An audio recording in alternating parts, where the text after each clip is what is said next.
Hello, everybody, and welcome back to Girls Unscripted. We are on episode 8, and you might notice something a little different. That is, yes, I curled my hair. No, Carolyn is not here today. She got a gum graft on Monday and can barely talk and is hopped up on pain medication. So what we're going to do is she sent me a series of videos of her thoughts. I have not watched them yet. I am going to play them. Basically, she wrote play this when we get to this, play this when we get to that. So we're gonna watch them together. So she actually did send a video that I am supposed to watch when I mention that she got a gum graft. All right, here we go. Hey guys, sorry I couldn't be there, but I dressed up for the occasion so that I could give you some updates during the episode. Huzzah! And yes, this is a filter on my face. I'm as vain as Jax. Sue me. Please don't. Wait, this is fucking awesome. I'm so excited to watch the rest of these videos, and I'm going to need to borrow that tuxedo t-shirt, Carolyn. Needless to say, Carolyn wouldn't really be partaking in much gabbity gab this episode anyways, but for my gabbity gab, I had kind of a crazy day yesterday. I'm just going to get right to it. My car got stolen. Yeah, my car, Grand Theft Auto. Vanished, disappeared. I go into my parking garage and my car's not there. And I had a bit of a dude, where's my car type of moment where I'm looking around and I'm like, did I park my car here last night? Like, I did not remember whatsoever. I went out onto the street. I'm walking up and down the streets of West Hollywood, trying to think if maybe I parked my car on the road. Finally, I'm like, okay, I didn't. So I, file a police report. The police officer comes and starts talking to me, getting all my information, and out of nowhere he goes on his microphone. He's like, what? I gotta go. Gets in his car, sirens on, screeches away. Tires screeching, burning rubber. I'm just standing there like, okay, well, I guess I'll just go back upstairs because I can't do anything until I get this police report, Can't talk to insurance or anything. So he calls me like 2 hours later, and he's like, oh, I'm so sorry. I've never left a victim at the scene of the crime before. This is so unlike me. I'm coming back. We'll figure it out. He comes back, and look, I'm not going to call out the West Hollywood Police Department too much. So I'm not going to say too much, but he was a very flirty man. He told me I looked 24 years old, amongst other things, and he was gabbity gabbing. You guys would have loved him on this podcast. Actually, he wouldn't shut the fuck up. So I'm like, come on, dog, let's just get this police report going. Finally, after 35 minutes, he's like, all right, let's go in and let's go to the scene of the crime. So we go to my parking spot, and we actually find a piece of my car on the ground. They popped off the key socket on my driver's side door, I guess, to get in my car. I drive a Hyundai Elantra, if anybody's wondering. If you have a Hyundai Elantra, they're snatching them up left and right, so just be careful. And while we're in my parking garage, he gets another little call on his walkie-talkie, and he literally looks at me and he goes, where's the exit? Where's the exit? And sprints towards the exit. I'm standing in the parking garage, and all I can hear is tires screeching and the sirens going again. He leaves me for a second time. So I say, okay, guess there's nothing I can do. I go back up to my apartment. I wait there for about another hour and a half. He calls me back. Oh, Catherine, this is just so crazy. I said I never leave someone, and I left you twice. You might want to play the lottery, but if you win, share half your earnings with me. I'm like, officer, please, can we just cut to the chase here? He comes back, gives me my police report, asks me, so you go out to any of the bars around here? I'm like, Tom, but please. And then he leaves. I get my police report and all as well. But 3 times this man had to come to my apartment. 3 times. So yeah, it's been about 24 hours. Car's still gone. Getting a rental car tomorrow. Maybe it'll be a convertible. Who's to say? I'll tell you next week. And I'll keep you guys posted. But luckily, I hated my car. I really never liked it. And I didn't really have anything too valuable in it. So it is what it is. Worse things have happened, and I'm not that sad about it. So that wasn't really gabbity gab because I'm just gabbing with myself. But that's what's been happening to me lately. Kind of crazy. How many people get their car stolen? It's just nuts. Yeah, so also since Carolyn wouldn't be here, I did call on to some of my friends for their thoughts about this episode. So I will be doing some friend name dropping throughout just because I like to get other people's thoughts. This is a one-woman show you're listening to after all, so I need help from others. And then at the end of this episode, I am going to do a little recap of the Valley since it was basically a part of Vanderpump Rules, right? And like, who doesn't love a little extra? So this episode was called Peaks and Valleys, and it was basically the episode of forced hangouts. And I know that's the name of the game. This is reality TV, and it is produced, but they're not doing this subtly. It's pretty obvious that they're just like, here's your call time, here's who needs to be there. But whatever, I love the show.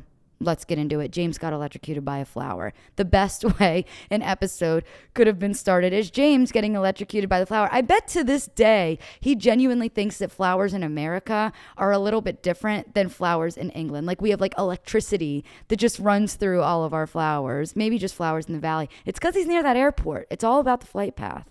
It's not about the pasta, but it's all about the flight path. Honestly, the first really major scene that I'd like to talk about is when Katie and Lala do their dinner. They go to a restaurant called the Henry, and Lala has said on her podcast, this is like kind of a fun tidbit, that I guess before season 10, her and Katie had kind of a fallout.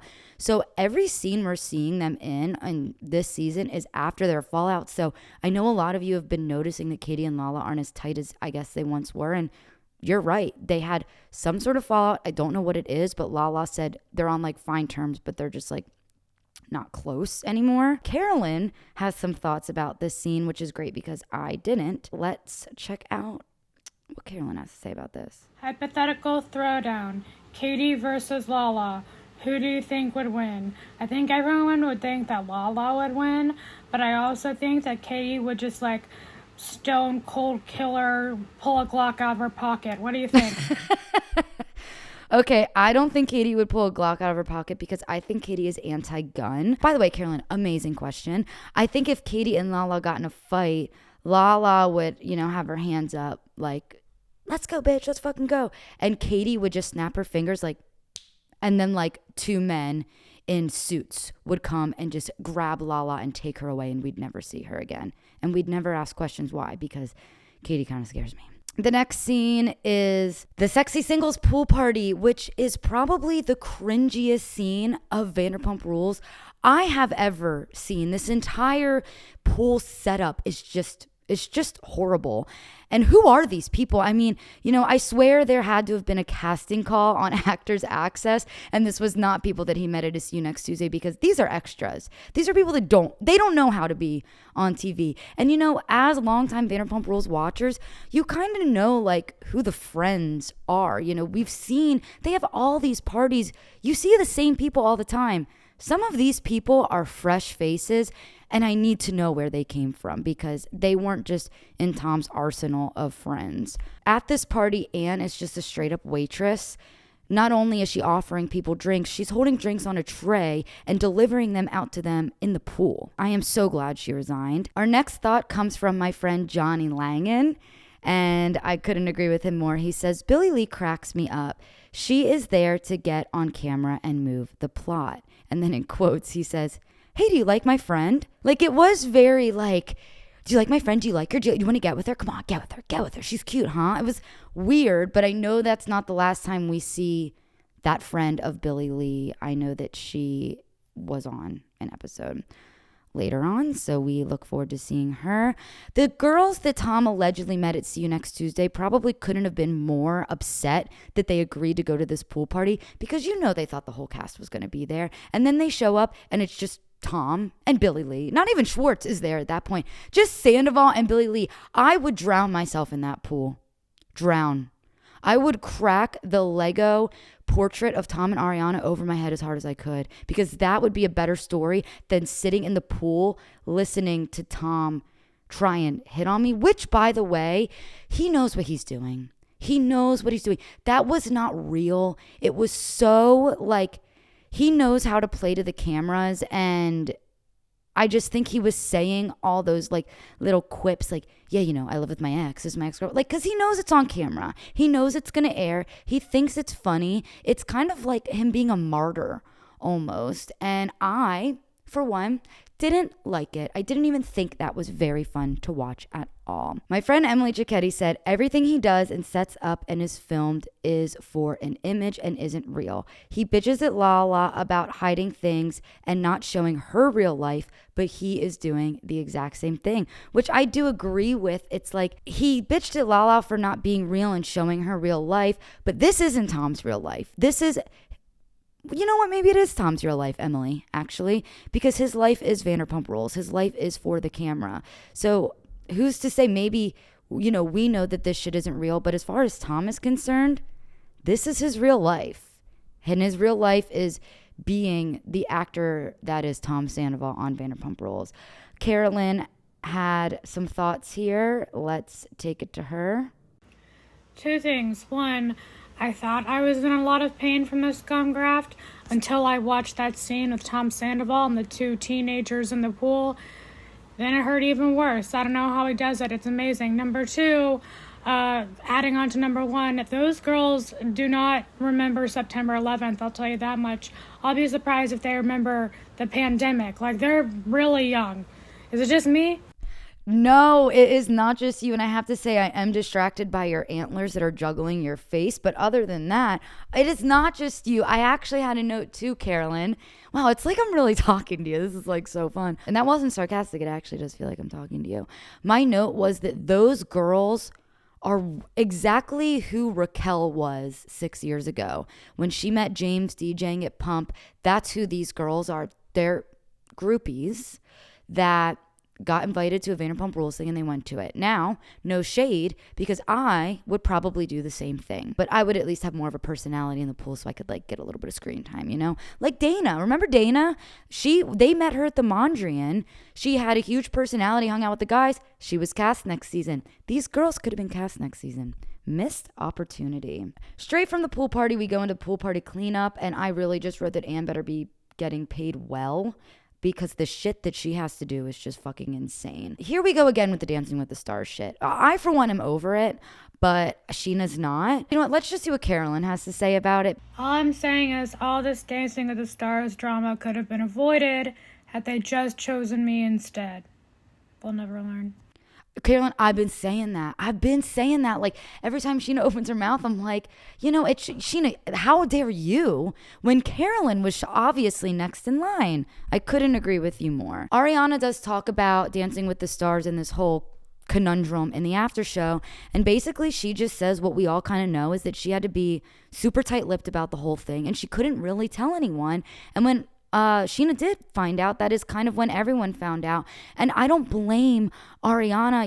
Scheana is the host of Shenanigans, the biggest tea spilling podcast of all the Bravo podcasts. You know damn well she would have slipped something on Shenanigans. Like, she would have said, like, well, I know something about someone who's going to be on Dancing with the Stars, but I can't say anything. Like, that is how Scheana conducts business on Shenanigans. And Ariana's not stupid, and I don't blame her for not wanting to do that. A hilarious note again from Johnny Langan. He said Scheana should call in a favor from John Mayer. He must know someone at Dancing with the Stars. That's funny. And then Christy Lynch said Scheana physically cannot be happy for her friends unless she is getting something out of it. Facts. Absolutely. I have nothing. That's it. That's the sentence. I have nothing more to say about that. But I do think that Scheana and Ariana have just really outgrown each other, and they need to just admit it.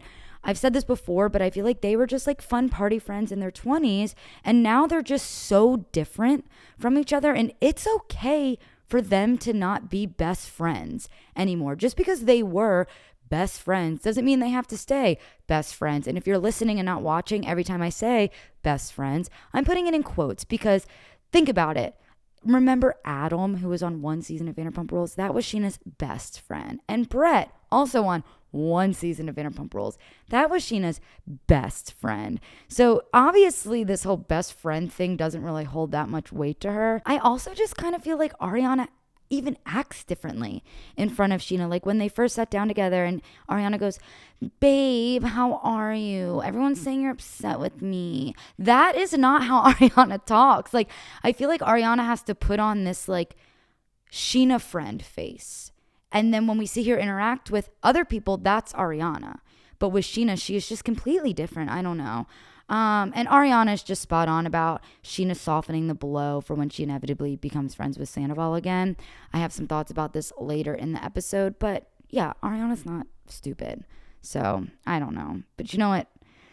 As much as I don't agree with anything Sheena's doing, this is why we need Scheana, because she makes great TV. Scheana was born to be a reality TV star. And this is exactly why. The shit that she gets upset with is so great. We're really leaning into the whole Tom and Joe love storyline, aren't we? Like, I'm seeing so much more of Joe than I ever expected. And I remember a few months ago, she posted this whole big, long Instagram story about how she's on Vanderpump Rules and yada, yada. And like, I was like, okay, she maybe is like in a background or has a couple lines. She might as well be in the fucking opening credits at this point. Jesus. Her turtle story did make me laugh. I gotta admit. I don't know how much of it is true, but the turtle falling in the sewer and now it's a Ninja Turtle, that was good.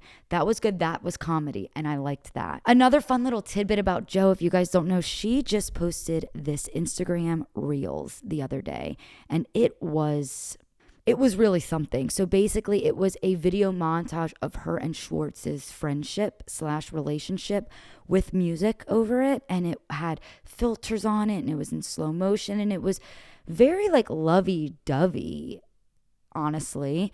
And the caption said something about, it was, first of all, the caption was like a paragraph about how she should be able to have platonic friends and she loves Tom and blah, blah, blah, whatever. She has since deleted it. So I don't know why she deleted it. I don't know if Schwartz asked her to delete it, but it's gone. The internet did kind of have a frenzy with it, but it's gone. My friend Emily Noche had thoughts about Joe and Tom's relationship and whether or not it is more of a relationship or a friendship. And she said it could very easily be more friendship vibes than relationship, though, especially if they had sex already and stopped. Because, like, you only stop having sex with someone if A, shit goes down, or B, the sexual chemistry isn't there. So maybe the chemistry wasn't there between the two of them. I think that's a pretty fair point. You know, when you start having sex with someone casually, there are really only, like, you either date and continue and get married and do it for the rest of your life, or you stop because something happened, or you guys just weren't attracted to each other anymore, I think. Hold on, let me ask I'm going to break the fourth wall. Producer Rachel, is there any other reason why you would stop having sex with someone? Either like shit goes down or you just like aren't fucking with them anymore. Those are the only 2 reasons. She says those are the only 2 reasons, so valid. Or an STD, she says. That is so true. Good point. Carolyn had some thoughts about this as well. Let's see what she had to say. Beep, beep. Who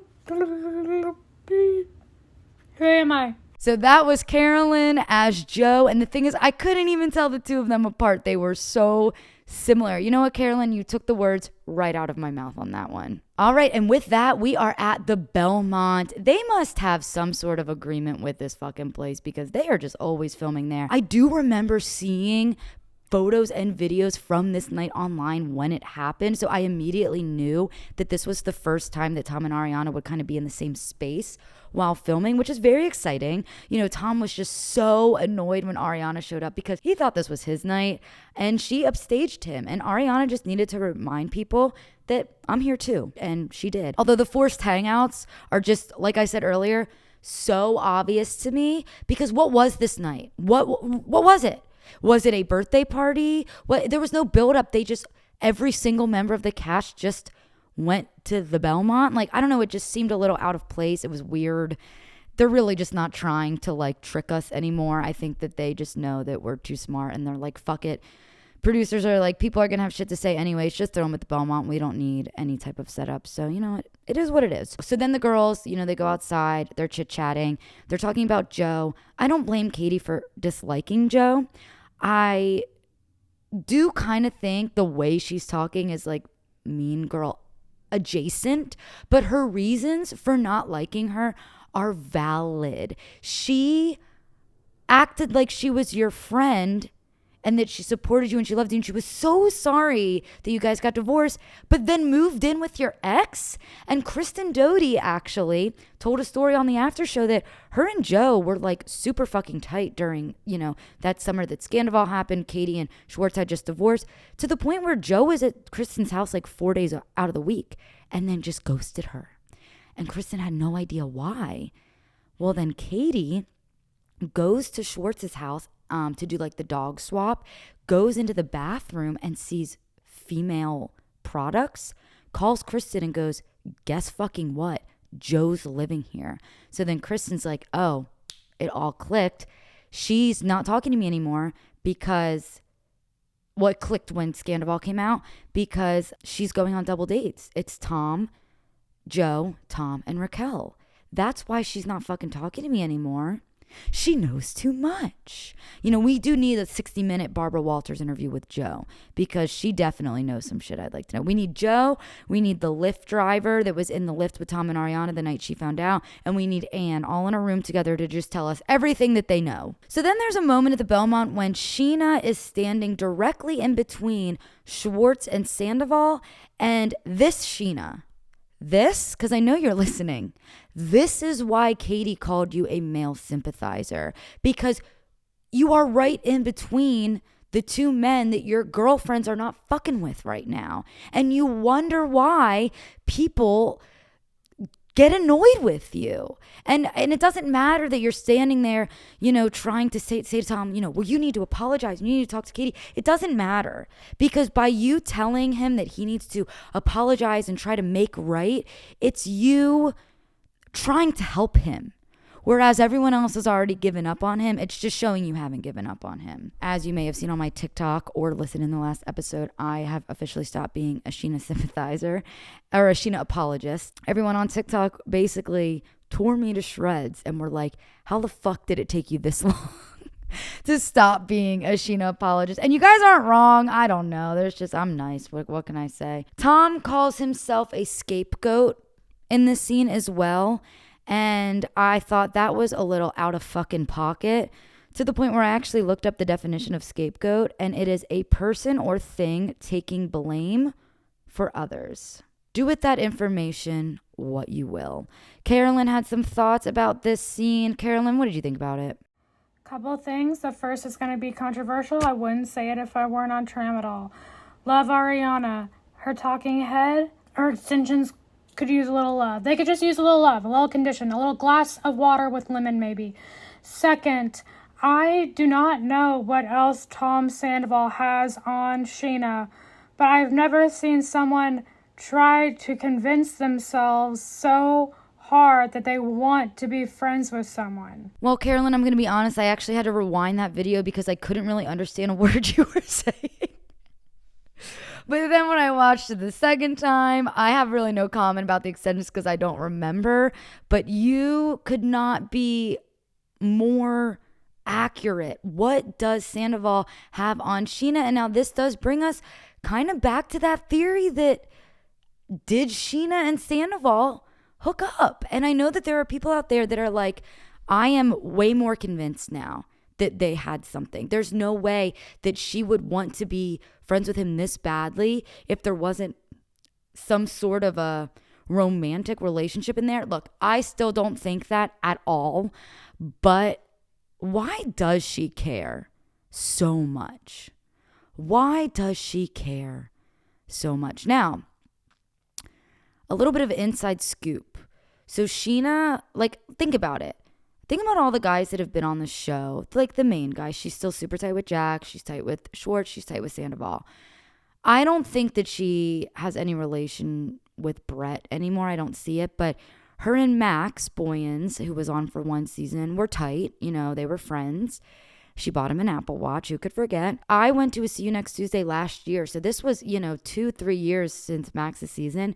And Max walked in with Scheana and Brock. So it does seem like Scheana really grasps on to these male friendships a lot tighter than her female friendships. And I don't quite know why. I don't quite know why. But I do know that she was in Ali Luber's new music video titled Girls Girl, and a lot of you on TikTok had some things to say about that. Lastly, I am over all this talk about pooping at the fucking Belmont. All they did was talk about how good it is to poop at the Belmont. All that made me want to do is go poop at the Belmont. Don't worry, because they also talked about pooping at the Belmont in the Vanderpump Rules after show. So if you're curious about that, you can have all your questions answered there. Don't really know why we spent all that time on that, but I might go to the Belmont. Before this season ends, I'm going to go to the Belmont. Rachel, you and I will go to the Belmont. We'll eat lots of beans and things that make you, what makes you have to poop? Prunes. And we'll report back. I'll do it. I'm not kidding. Then we go to Barack and Scheana's house. And, I don't really have much to say about this scene, but I have 2 main points I'd like to make. First main point is, Barack, the fact that you cut your hair made you so much hotter. And it's like weird for me to say that I do think Brock is hot, but that haircut has done fucking wonders for him. And my second main point is that Scheana referred to Brock as, quote, Sandoval during their argument. And are we just going to compare all awful men to Sandoval from now on, which by the way, I'm cool with. But if you watch Summer House, Lindsay did the same fucking thing this week. She and Carl got in a fight and she called him Sandoval, and it was funny because that was his last straw and he got up and walked away. I'm like, Carl, that was your last straw. She's been accusing you of being on drugs, but she called you Sandoval and that's what got you to get up and walk away. But God, I love Summer House. Then we've got Katie and Ariana at Ariana's house. I am really glad that they did have this conversation. This is the perfect example of the way that Ariana wants her friends to talk to Tom. How Katie is talking to Tom is what Ariana is asking for. Katie's not ignoring him. Katie's not yelling at him. Whether you like Katie or not, you do have to admit that this is exactly how this situation should have been handled. She's calm and she is listening to what he's saying while also standing her ground, getting her point across, and standing up for Ariana. I thought this was a perfectly executed conversation. Let's see what Carolyn's thoughts are on this one. In all seriousness, it actually is so wild that Tom didn't even think about the comparison between what he did and Katie Maloney's situation and the fact that Katie did what you're supposed to do and she divorced someone she was married to whilst he fucked her best friend. I mean, there's just... It's so clear from the conversation that that point did not even occur to him in any thought process whatsoever. Yes, Carolyn, yes. This. Him trying to say, like, I don't remember exactly what he said verbatim, but like, you don't understand what I was going through, blah, blah. And she's like, I actually fucking do. I had to divorce someone that I loved, someone that was my best friend, but I had to leave them because they weren't loving me the way that I wanted to be loved. And you're going to sit here and tell me that you were feeling the same way. But the difference between me and you is I didn't fuck Tom's best friend. But good thing she didn't, because Tom's best friend is Tom Sandoval. So it also is easy for Katie to stand up to Sandoval in this way because she never fucking liked him. So this is a bit easier for her. But man, this was my favorite scene of the whole episode. I thought it was perfectly executed. I thought Tom really thought he was doing something, but he wasn't. Every time Tom Sandoval starts to apologize, I kind of am like a dog who thinks they're about to get a treat. I'm like, my ears start perking up, my tail starts wagging, and then my owner isn't actually getting me a treat. They're just throwing something away in the trash can. They're not reaching down to get me a treat. And then my ears go, and then I get sad again. Like every time he builds me up, I'm like, this is it. He's going to do it. And then he just crashes and burns. Speaking of crashing and burning, let's talk about Tom in his room journaling yet again. Why production has chose to really nail in the fact that Tom likes to journal, I don't know. But we see the photos that he brought to New Zealand with him when he was on Special Forces. And Nick Viall actually did say on his podcast that Tom did bring photos of Raquel with him to Special Forces. Before I get into this scene, I want to see what Carolyn has to say, and then I'm just going to respond to her. So let's do it. Boo! Boo! Boo! Well, of course, this was the one time I'm like, let me open a Carolyn video first and then respond to what she has to say. You know what, Carolyn? I agree. Boo. How are we possibly meant to feel bad for Sandoval for missing Raquel when he never even fucking liked her enough to upgrade her from his secret side piece to a girlfriend? Oh yeah, Sandoval, you loved her so much. You obviously didn't. I don't know if you know what? I'm getting heated. I can't. You guys, you know what I'm going to say. Then Tom starts crying in his closet, and it's giving high school play. Actually, no. It's actually giving an audition for a high school play. And unfortunately for him, he didn't get the part. Oh my God. And now Tom is comparing himself to Scott fucking Peterson. Then he had the nerve to actually say that he was allegedly a murderer. Let's go over a list of all the people that Tom has compared himself to. So he's compared himself to Scott Peterson, who, according to him, quote, allegedly murdered his wife Lacey. He compared himself to O.J. Simpson, who was accused of having something to do with the murder of his wife Nicole. And he compared himself to George Floyd, who was murdered by a white police officer during an arrest made after a store clerk suspected Floyd may have used a counterfeit $20 bill. Tom Sandoval thinks that he is in some way similar to all three of the men I just listed. I just want to say that. Let's fucking go to game night. I can't spend any more time on that. He is a lost cause. It's time for game night. They play Never Have I Ever. And Scheana, once again, reminds us all that she has fucked John Mayer. For those of you that don't know, Scheana has fucked John Mayer. You need to give up the fact that you fucked John Mayer thing. I mean, look, I will say I didn't know that it was allegedly an orgy. I feel like she just kind of keeps adding things to the story. She also talks about fucking John Mayer on the after show. So if you haven't gotten enough about Scheana fucking John Mayer, there is more on the after show. And honestly, it's not even a brag anymore because I've personally heard some sex stories about John Mayer and they're not pretty. They're not pretty at all. Carolyn has some thoughts about this scene, as I thought she would, because this whole scene of the game night was just crazy. This whole game night was a mess. They're eating bagel bites while talking about orgies. Let's just see what Carolyn has to say. I think it was Girls Unscripted episode. I think it was our pilot episode that we never aired, where Kate and I talked about how Scheana slept with John Mayer, and I just thought it was the funniest thing, and I was dying laughing when she brought it up again here, and I'm also dying laughing at all the subsequent clips that have come out about her interviewing over the years, getting same cryptic yet not cryptic messages about who she slept with. Like, she's talked about this so much. I know what year it was. It was 2008. I shouldn't know that, Scheana. I shouldn't know that. And you know what I shouldn't know, Carolyn? It's that this happened while she was working at the Havana Cigar Club in Beverly Hills. We know too much about Scheana. We know too much. Oh, it's crazy. We did film an unaired pilot episode because we did a little practice for you guys because we're not just raw dog in this podcast. If you may think we are, but we're not. I don't know if, oh God, this is a horrible, I'm going to say it anyways. I don't know if John Mayer was raw dogging Scheana in 2008, but we are not raw dogging this podcast. Oh, I hope that joke didn't turn some of you off. Let's go to Allie and Joe in the astrology reading. These two girls could not be more different. And the fact that we're getting scenes of them together is kind of hilarious. Allie is probably pissed because she's like probably thinking to herself, this shit's never going to air. But little did she know, it did. So girl, you got your screen time. I do understand when Joe says that she hasn't said a bad thing about them, I guess in terms of like the girls of the group. But the thing is she has done things. And I am just a strong proponent of your actions speak louder than words. Scheana is the perfect example of this.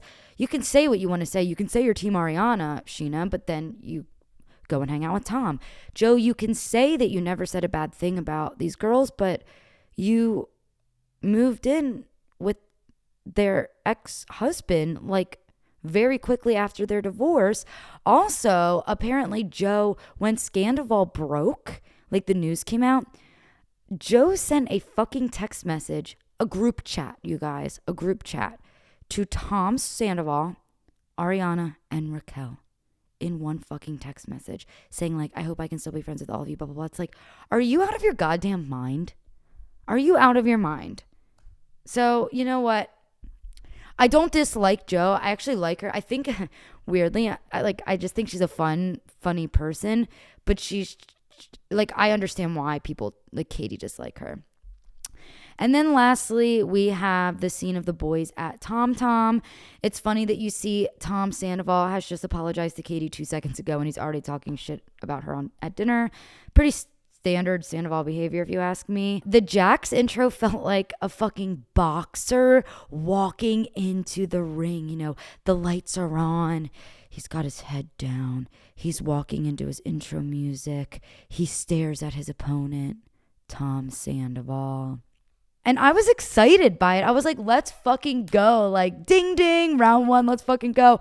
The round one lasted pretty quickly. They hugged very quickly after he yelled at him. But Jax, you know, he yells at Tom, and he is right. You know, obviously, Jax was preparing that speech in the mirror. You know, he fucking wrote it out and memorized it because he wanted to sound good at his big return to Vanderpump Rules. Jax is saying that Tom looks old. He's making fun of his nails. And he's saying that the whole world hates him, which is pretty much everything the internet has been saying for the past year and a half.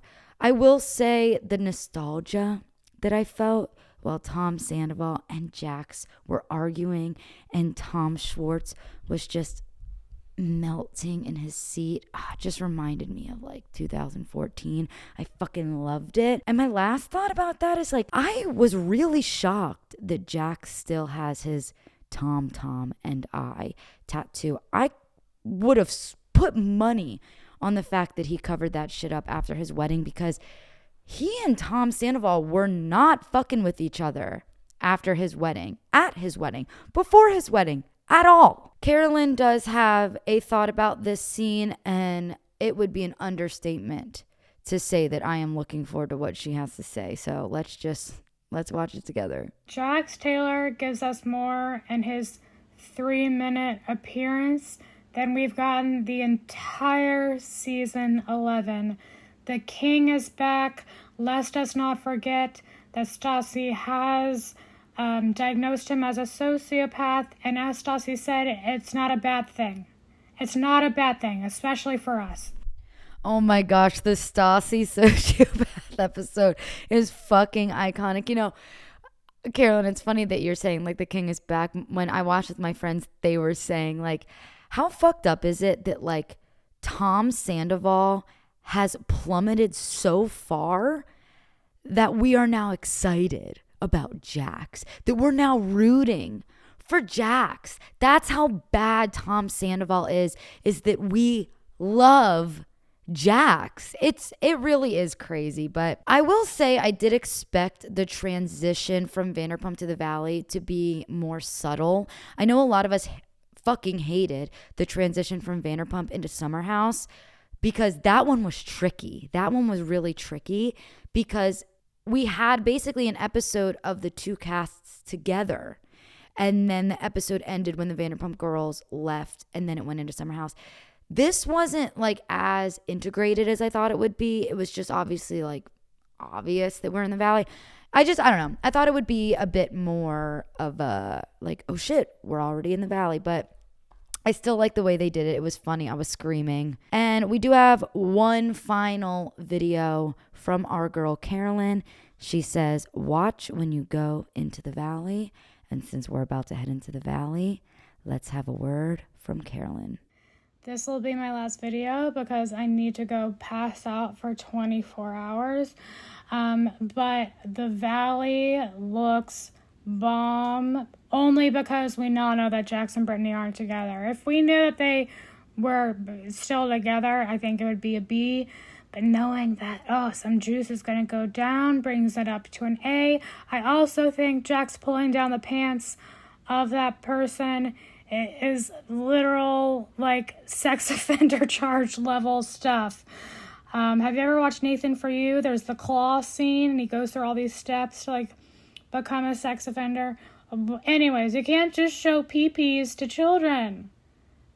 Jax, silly goose. You can't just show peepees to children. Let's give it up for Carolyn, everybody. Her videos have been awesome. And you know, Carolyn, I actually did watch that Nathan For You episode. What she's referring to is Nathan For You. It's just a fucking crazy show. But there's a scene in it where he is attached to this machine and there is like a claw on his pants. And if he doesn't do something in a matter of time, I don't remember exactly what it is, the claw will rip his pants down. And he's sitting in front of like 10, like 8-year-old kids. So it's like a, you know, it's fucked up. I agree. I'm actually glad that we know all the separations that are happening. And I'm like just as excited as you, Carolyn, to see the downfall of Brittany and Jax, which sounds fucked up to say, but this is reality TV. All right, Carolyn, go sleep. I hope you get 24 hours of uninterrupted, drugged out sleep. And I am just going to do a quick little Valley recap for you guys. We're just going to kind of test this out and see if we like recapping the Valley. So you have to tell me, comment, let me know on YouTube, TikTok. Let me know if you are fucking with the Valley and if we should keep recapping it. I will say I love that Kristen was the opening narrator of the Valley. It gave me fucking chills. I was like, let's fucking go. I'm more excited about Kristen than I am Jax. The one thing that I do like about the concept of the Valley is that it's like this in-between show that I don't think Bravo really has yet. So you have like the Summer House, Southern Charm, Vanderpumps, right? And those shows were, you know, it originated as young people getting drunk and partying. Then you have the Real Housewives, the Married to Medicine, like those shows where it's just like wealthy, quote, older people.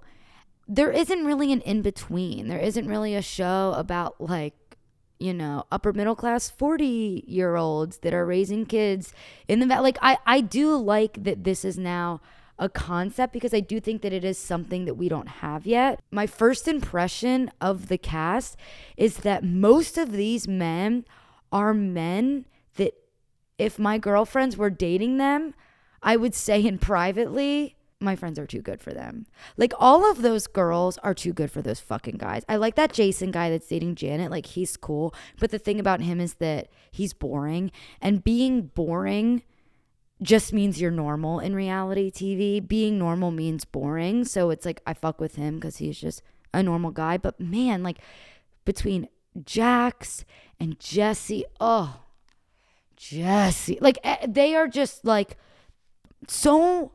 These girls are just so much better than these guys. It pains me to watch this, but let's just get into it. We'll do it real quick, and we'll go through scene by scene.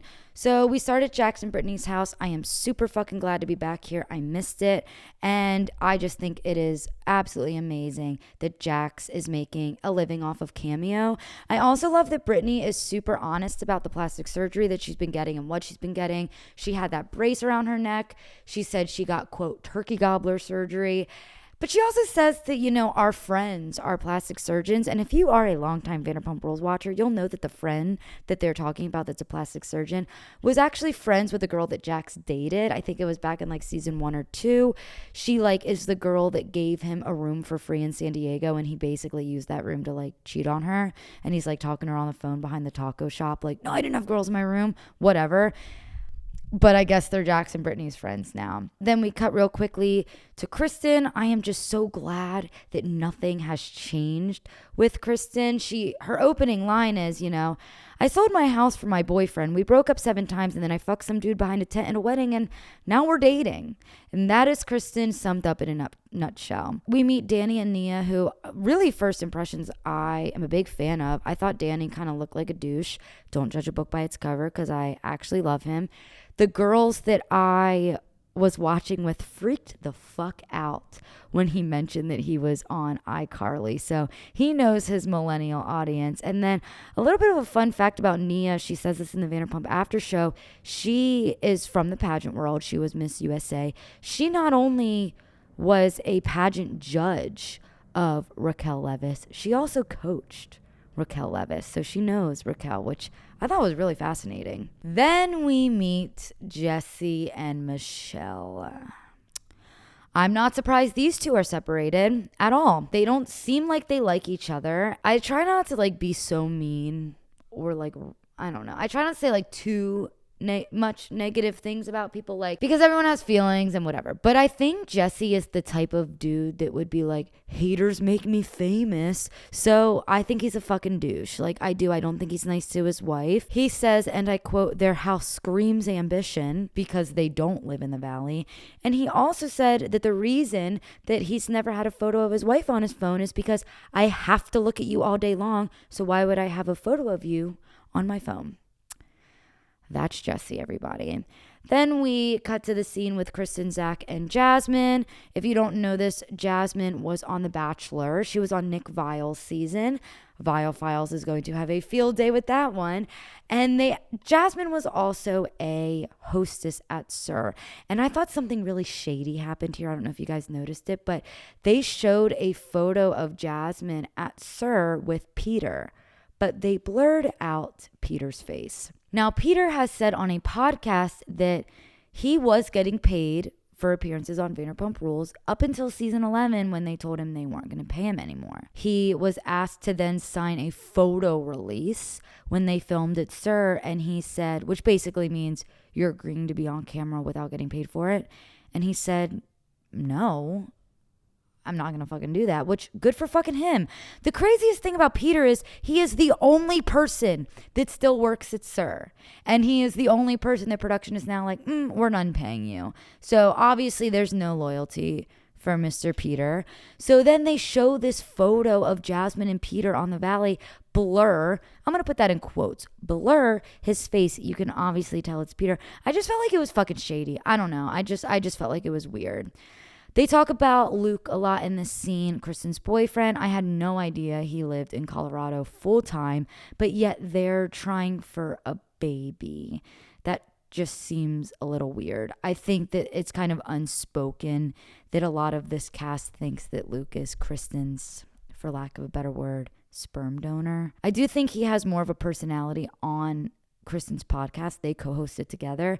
This wasn't like the best first episode for Luke. He just seemed, like Jasmine said, a bit vanilla, but we'll see more of him. I do think that Kristen needs a guy like that. Then we quickly go to a scene with Nia, Michelle, and Brittany. Brittany just wants a fucking kid so badly. And I also wrote, I'll just read you what I wrote. I wrote, fuck Jesse. Michelle is saying that he never once woke up with their baby and she had to sleep separately with the baby. Thank God they are separated. Jesse just sucks. And unfortunately, he's going to make for amazing reality TV. So we're going to see a lot of him. So get used to it. Then we go to virtual golf with the boys. Whatever happened to a drunk brunch? Okay, I don't need to see these middle-aged men hitting balls at a projector screen. But here we are. Luke is out of place. Jax fucking hates Luke. I mean, if you have eyes, you guys, if you have eyes and ears, you can tell Jax is jealous. Jax is in love with Kristen. Jax has a lot to say about Kristen being with Luke, how he doesn't like Luke. Jax has a lot to say about what Kristen should be doing with her body and her reproductive organs and how she shouldn't be having a kid. It's just funny. It's funny. It's just weird. I don't know. I don't know if Jax is jealous because he likes Kristen and she's maybe the one that got away, or if Jax is jealous because Brittany and Kristen hooked up, supposedly. Kristen went down on Jax's wife and Jax wasn't in on it. I don't know what the deal is here, but I know Jax is weirdly invested and he needs to just kind of like see his way out of it a little bit. He has nothing to do with this. My friend Emily Cicchetti had a note about this. She said, Jax talking about kids out of wedlock like he's a fucking moral compass. LOL. I bet he has some kid out there somewhere. Jax Taylor probably does have a kid out there somewhere, and that kid probably belongs to the woman in Vegas he cheated on Stassi with and supposedly got pregnant. Jax, now that he has a son and is a quote Christian dad, cares so much about having a kid out of wedlock. He was raw dogging girls left and right. Like, I don't know. Also, that's the second time I've said raw dog this episode. I don't know what's gotten into me. Then we go to Janet and Jason's house with Jax and Brittany. And I gotta say, I love Janet. I think she is the perfect mixture of normal and knowing how to be on reality TV. She's giving me everything I want. What I also love about her is she is actually friends with the cast. She has been on episodes of Vanderpump Rules, and I just feel like she's super real. Like I said earlier, Jason is just normal, which means he's boring. But I don't know. I think the two of them are going to bring a really refreshing outlook to this show because you do kind of need an anchor. And I think they are the anchor. This now brings us to Jax and Brittany's pool party. And I'm just going to say what we were all thinking. How the fuck did they afford this? How the fuck did they afford this? From cameos? From Brittany's Jenny Craig deal? The shit that they had at this party was insane. Tattoos? My God. So before anybody even shows up at the party, Jax is ripping shots and then yelling at his wife that he shouldn't have to do anything.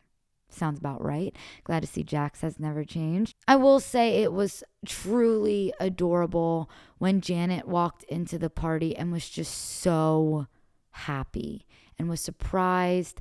And Brittany was just so happy to present this party to her. I'm going to talk a bit about this more at the end of this, but Brittany has just been a totally different person in the Valley than she was on Vanderpump Rules. I have some things to say about that at the end. It's funny to hear that Danny and Nia were actually warned about Jax, and they're still sitting here being like, but you know, he can change. Like, he may have been like this bad guy, but we believe everyone deserves a second chance, and he can change. They'll learn. Now the VPR gang has showed up, aka the Future Valley gang, if you've heard my theories.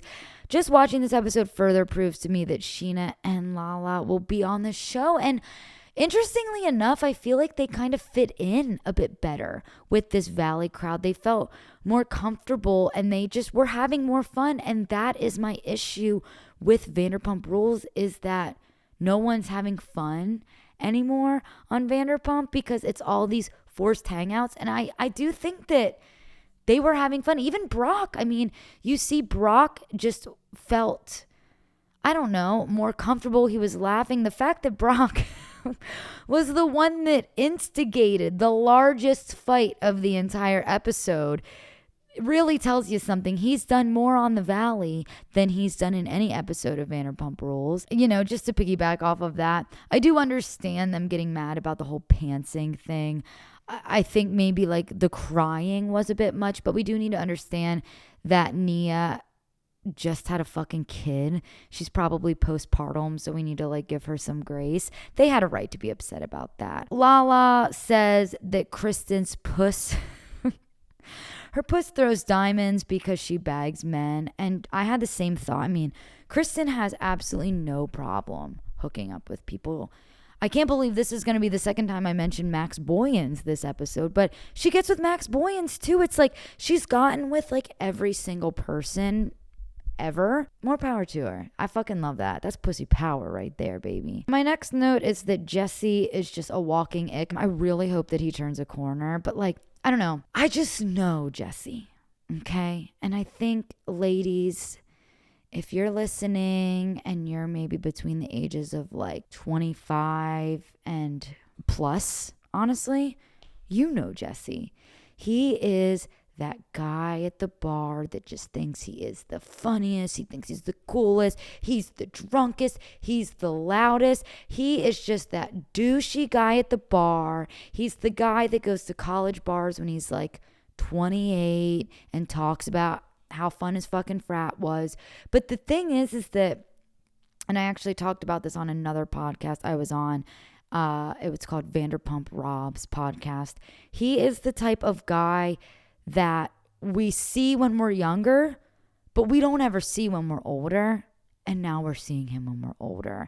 You know, you think those guys grow out of that, but Jesse is the perfect example of sometimes they don't. I do have hope. It's the first episode. I am hoping for, I don't know. I'm hoping for some redeemable qualities. I don't know. He calls Lala his mistress and his side piece and then grabs Kristen's nipple right in front of his wife in the same 10 minutes.